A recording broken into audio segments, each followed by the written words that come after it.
Hello friends, welcome to our YouTube channel. આજે મિત્રો આપણે માહિતી મેળવીશું શિક્ષક બનવા માંગતા ઉમેદવાર માટે આવ્યા મોટા ખુશીના ન્યૂઝ. ટૂંક જ સમયમાં તેમના સપના સાકાર થઈ શકે છે. ટેટ 1-2ની પરીક્ષામાં ઊંચું મેરિટ ધરાવનાર ઉમેદવારો માટે કાયમી શિક્ષક થવાના અભરખા ટૂંક સમયમાં હકીકતમાં ફેરવાય તેવા અણસાર. ચાલુ વર્ષ 1 જૂનની સ્થિતિએ શિક્ષકોની ખાલી જગ્યાઓની વિગત એકત્રીકરણની સૂચનાથી નવા શૈક્ષણિક સત્રના પ્રારંભે પ્રાથમિક વિભાગમાં કાયમી શિક્ષકોની ભરતી થવાના અણસાર જાગ્યા છે. પ્રાથમિક શિક્ષણ નિયામક દ્વારા રાજ્યના દરેક પ્રાથમિક જિલ્લા શિક્ષણ અધિકારી પાસેથી 31 મે 2024ની સ્થિતિએ ધોરણ 1 થી 5 અને ધોરણ 6 થી 8માં ગણિત વિજ્ઞાન, ભાષા અને સામાજિક વિજ્ઞાન અને એચટાટ પરીક્ષા સહિતની ખાલી જગ્યાની માહિતી તેમજ શાળા વાઇઝ ખાલી જગ્યાની માહિતી નિશ્ચિત સમય મર્યાદામાં મોકલવામાં જણાવવામાં આવે છે. બાકી રહેતી 2750 જેટલી જગ્યા ભરતી બાબતે જાહેરનામું બહાર પાડવામાં આવે તેવી સંભાવના.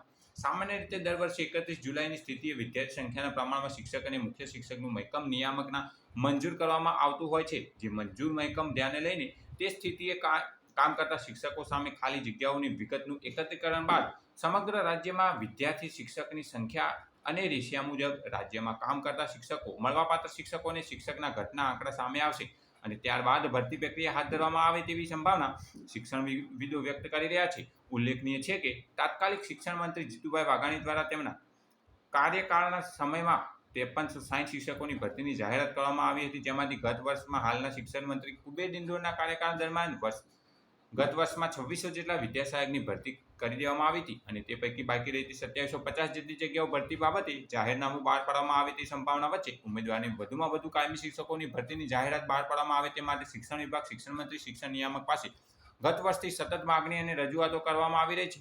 ઉલ્લેખનીય છે કે ગત વર્ષે શિક્ષણ મંત્રીએ 15 જૂન આસપાસ કાયમી શિક્ષકોની ભરતી કરવામાં આવશે તેવું જાહેર નિવેદન આપ્યું હતું, જેને પગલે હવે 15 જૂનનો સમય નજીક આવતા કાયમી શિક્ષક ભરતી થવાના ઉજળા સંજોગો સર્જાઈ રહ્યા હોવું તેવું ટેટ પાસ ઉમેદવારને જણાવ્યું છે. એટલે કે મિત્રો, કાયમી શિક્ષક બનવા માંગતા ઉમેદવાર માટે આ મોટા ખુશીના ન્યૂઝ કહી શકાય.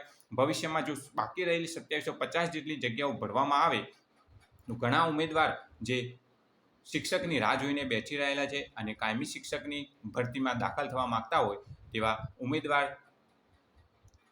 કાયમી શિક્ષક બની શકે છે અને સરકારનો એક હિસ્સો પણ બની શકે છે. Thanks for watching this video. Thanks and good bye.